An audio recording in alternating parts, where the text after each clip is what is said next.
सुरमुनि मानव वंदित आम सभीकर यह काल और परकाल देवता प्राणेर ठाकुर आउ नीलाचल सारस्वत संघर सभापति रघुवेंद्र भाई आज जे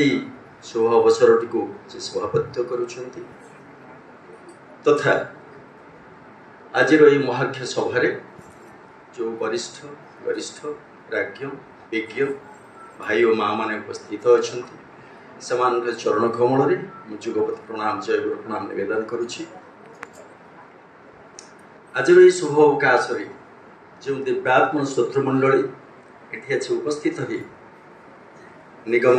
रसमाधुर्य अवगाहन करुँच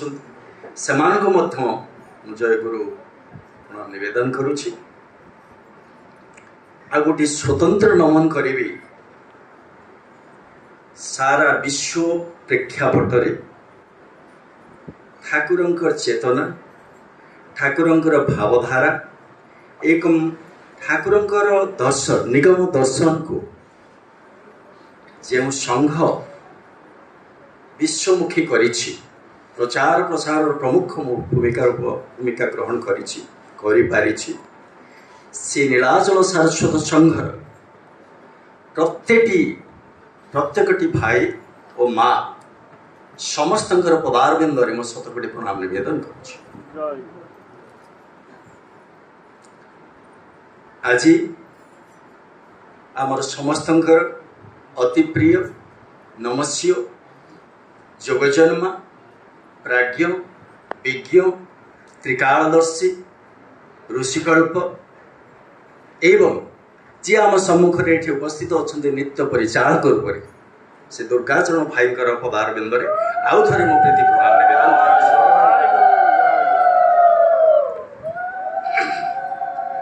आम समस्त को जना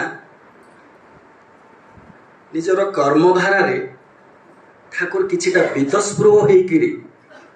पुरी रे आसी 14 वर्ष अवस्थान करते किंतु मुझे अलग भाव चिंता करे जदि मु जहाँ कहली ताहा सत्य जदि नीलाचल सारस्वत संघ निगम दर्शन को आज विश्वमुखी करि थाए विश्व प्रेक्षापटरे या गोटे उन्नत स्तर में पहुँची पारि थाए बहुत आलोचना हो सारे समस्त भाई मैंने कही सारे मुझे पुनरावृत्ति करूनी यह संपूर्ण भाव में फलप्रसू फलप्रद होती बड़ भाई प्रेरणा आदर्श अनुप्रेरणा तेणु निगमानंद आसी 12 वर्ष लौकिक भाव देखागले बीतस्पृह हो दुर्गाचरण भाई भली केते जन भाई को खोजी साउंटापी जी कि अवहमान अवर्तमान निगम भावधारा को विश्वमुखी करेंगे से कही ना यही आश्रम शत शत निगमानंद सृष्टि हम जो मैंने विश्व प्रेक्षापट को जी वेदांतर प्रचार प्रचार करने तेणु चिंता करूँ 1912 मसीह गोटे जमीदार परिवार कुख्यात बोले वीरतुंग जन्म ग्रहण करिथा गोटे पिला नवम श्रेणी जे पाठ पढ़े जार बयस 17 वर्ष से डिटेक्टिव उपन्यास पढ़ा कथा एवं यह स्वाभाविक से गल्प अध्ययन करने स्वाभाविक किंतु सी जे जोगी गुरु ज्ञानी गुरु केते जन आम बुझीपारे जोगी गुरु ज्ञानी गुरु को वर्तमान आंसर बहुत मुष्टिमय हम निश्चित भाव में किंतु से हृदय कर बुझी पारे एवं खोजिले ये स्रष्टा किए एवं पाखे जाई पहुँचले तो दुर्गाचरण भाई जड़े साधारण मनीष नथिले यह संपूर्ण भाव में प्रतिपादन करुच्ची जदि 17 वर्षर बालक जदि जोगी गुरु और ज्ञान गुरु को अध्यापना कर सार मर्म को बुझी एवं निगमानंद को जापारा ये जड़े जोगसिद्ध ऋषि एवं से मोर गुरु बोली निहाती दरकार खोजिक प्राणपात उत्तम करले एवं 1923 मसीह सम्मान पाइले ताहले सी हूँ पूर्वजन्म जो विशिष्ट प्रथित जोशा साधक सिद्ध पुरुष जे कि कौन किसी सामान्य त्रुटि जमती साधन सिद्ध हो पारती सामान्य किसी त्रुटि थे पुणी आउ गोटे पार्थ नापी पड़ी था बोधे मोर परिचर्चा मोर भाषा मोर जाना भितर दुर्गाचरण भाई जड़े गृही सन्यासी रूप में अवतीर्ण होते। तेणु दुर्गाचरण भाई जड़े साधारण तेलुण संसार मनीष नुहति। व्यास पातंजलि दत्तात्रेय एमान तो समस्ते से गृही ऋषि ना। एवं ये जो जगार आम मैंने समस्ते आज समवेत ये हूँ 50 वर्ष 1930 रु 1985 55 इयर्स 55 इयर्स जोगकल्प जोगसिद्ध दुर्गाचरण भाई जहाँ को आम बड़ भाई बोली सम्मान करूँ तांकर साधना पीठ ये बसीगले ये माटीर महक ये माटीर महक जदि आप अनुभव करें से भागव जगत में आप उपनीत हो पार्टी तेणु ये माटीर महक आप जापारती। आज मुझे जड़े वक्ता हिसाब से आपण ठिया दुर्गाचरण भाई को दर्शन कर सुजोग मुझे पाई when I was a +2 student. Jobra Ashram में वार्षिक उत्सव होता मुझे केन्द्रापड़ा कॉलेज में पाठ पढ़ुली। आमे ठाकुर को जाचु चैतन्य भाई से जो पटामुंडे आश्रम मु जो हाँ हाँ माटिया आश्रम एवं जो स्कूल में मु पाठ पढ़ुली से निगमानंद हाई स्कूल से पटामुंडे अंचल से पाठ पढ़ुली। एनिवे जोब्रार गोटे वार्षिक फंक्शन हूँ दुर्गाचरण भाई आसबे तेणु से अवस्था आम आसी राति रात्रि जापन करूँ तार दिन अल्प समय मुझे झलक देखी मुहर गोटे थर देखी किंतु मुझे दिन अनुभव करी मुहर गोटे तेजस्वी रश्मि सब बड़े प्रतिभात हो बाहर को निर्गत हो अनुभव करी आम जदि से भाव में दर्शन करवा से मनीष थे एवं ए निगम दर्शन को विश्वमुखी करने ठाकुर आसी हाथ धरी जे स्पर्शमणि साधारण 17 वर्षर बालकटे धरिकी जदि एते क्रिया हो जाए जार पाठ मात्र नगम आप चिंता करंतु दुर्गाचरण भाई जहाँ जहाँ बही लिखी खंडिए खंडिए बही प्रति बहीटे गोटे डॉक्टरेट लाभ हो पार जदि आप पढ़ी था ठीक भाव में भावकल्प को अनुभव करते आस्फालन कर कहूनी आस्फालन कर कहूनी प्रकृत से बही जी से कंपाइलेसन कर साधारण तत्व लिखी इत्यादि इत्यादि 3टा बही केतेटा PhD हम तादे कौन गोटे 40-50 वर्ष गोटे साधारण लोक साधना कर साधारण लोक के नुह आमको से लुगा पिंधा लोकटे हो पारती किंतु सी से जो साधन सिद्धिर जो टी अपभ्रंश कौन घटी पूर्व जन्म एवं से उपयुक्त गुरुर साहय हूँ तो मिल नाला से बोधे आउ गोटे जन्म नबार आवश्यकता थिला एवं 17 वर्ष बयस से खोजी बोली से गुरु किए मत जे से पथ को धरई दे पारे ठाकुर 1930 मसीह पाख गले से देखिले पेसेंस केते अछि 1934 मसीह दीक्षा देले 4 वर्ष काल तुम प्रतीक्षा करने पड़ा आम तो आज जी आसिक कहूँ एंट्री कर दौचे नहीं तो देखिले भीतर केते मात्रा से आवेग अच्छी कैशोर जीवन में केते मात्रा आवेग अच्छी आध्यात्मिक पंथा गुरु ग्रहण पंथा को धरी नवाई तेना से भाव में सी क्या पाक जा 1956-58 मसीह जो साहित्य अकादेमी पुरस्कार मिलला भगवान शंकराचार्य पुस्तक पाक से कौन जाकि कहूँ बड़ बड़ लिटरेचर राइटर मानकर पश्चादुधावन करते जे मुझे बही पाई पश्चादुधावन करते सब बही गोटे पाई Sahitya Akademi award so his genius was recognized by the state leaders of literature से भाव में सी आमर दिग्दर्शक थे अच्छा थे एवं मु केबे भूल मन करूनी आमे आज ये जो समवेत होती कहीं आम मैंने समवेत होती स्मृति को रोमंथन करने ठाकुर सहित से केते मात्रा अंगांगी भाव जड़ित थे ठाकुर भावधारा केमती से आगे नहीं एवं जड़े मार्गदर्शक हिसाब से आम जो से पंथा रखी जामती मन पकई दुर्गाचरण भाई को गोटे सखी बिना सिलार नहीं अन्नगति सखी भाव जो करे अनुगति राधाकृष्ण कुंज सेवा साध्य लभे सही से साध्य लाभर उपाय तो ना तेणु सी हूँ विशिष्ट मंजरी सखी तेणु अनुगत हवा जीवन दर्शन को लक्ष्य करवा जीवन को जब परिचर्या करवा जीवन को जानवाई प्रति मुहूर्त आम भर भावावेग आसवा आमको ठाकुर को पाइबा सहज हो कौन आकाश पतितम द्वयम यथा गच्छति सागरम सर्वदैव नमस्कार केशव प्रति गच्छति। तेणु भाई को जब गोटे नमस्कार कर ठाकुर उद्देश्य जाऊँगी स्पर्श होनी से तैयारी करते उत्कल राज्य को आसिक तेणु आमर श्रद्धा सम्मान सब बेले अच्छी अतुट रहा उचित एवं भाई जो भाव आम मान को एकत्रित करते आम मान भर भातृवादर उन्मेष करते से भावधारा को जब आम बजाय रखिपर ताहले दुर्गाचरण भाई को प्रति अम्लान सूची रक्षा कर प्रति भक्ति और आनुगत्य आमर अच्छी बोलिकी आम दाबी कर नचेत नुहे कारण से ऋषिकल्प एवं देखो ये जो माटी ये वीरतुंग ये ठाकुर को न धरवा पूर्व ये वीरतुंग कौन थिला किंतु आज हूँ गोटे साधना पीठ सिद्ध पीठ कई लोग गूगल मैप रे भी देखा नीलाचल सारस्वत पुण्यपीठ केते लोक ये आसुंच आज हूँ कार्तिक पूर्णिमा रास पूर्णिमा बोलिकी आम समस्त निकटे जनाशुना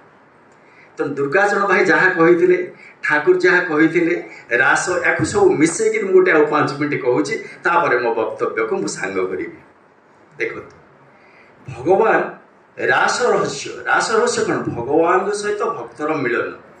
प्रकृति सहित जीवर मिलन परम पुरुष सहित जीवर मिलन ये हूँ रासर रहस्य रासर तत्व कई बेले बेले कहती अच्छा गोपांगना होकर कहीं से रास कले पुरुष लोक मान सहित कहीं कले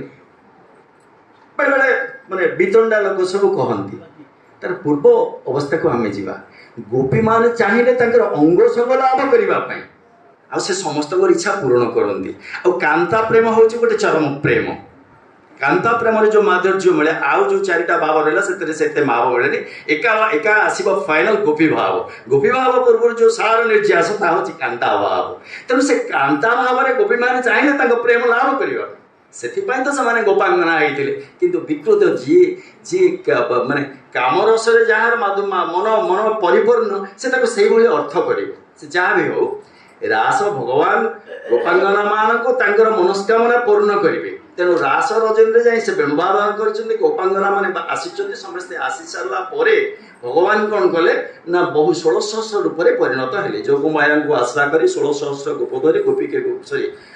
बोले बेनी बेनी जन गोपी रमिले भगवान 16 सहस्र रूप ही सागर रज ये कले रास कले रास कर सारापर गोपी मानकर आत्मगर्भ आसला से कौन भाविले भाविले रमिलु अनादि पुरुष सेहु होइले आंभ बस कृष्ण भगत आंभ प्राय स्वर्गे नथिबे देवता आम बहुत बड़ हो गले भगवान कृष्ण को रमण करदेलु तो भगवान एक कथा जापारे भगवान कहारी गर्भ रखती कहारी गर्भ रखती गोपांगना देखो के सिद्ध तपस्वी से सामान से भर जो गर्भ आसला ग्रहण करले से राधा को नहीं चलीगले राधा को नहीं चलीगला आपड़ से कहते सर्वशास्त्र सम्मत हो अनयाराधित भगवान ईश्वर सब शास्त्र कहते से राधा आमर जगन्नाथ दास टी अलग कथा कहते बट कृष्ण उपनिषद देखु आदि पुराण देखु सब पुराण से कहुई राधा कथा से जी भी हूँ से एकाकिनी नायिका जे प्रमुख नायिका आराधित इत्यादि छाड़ से जहाँ को लेकिन गले जो नहीं गले सब माने गर्भ आसला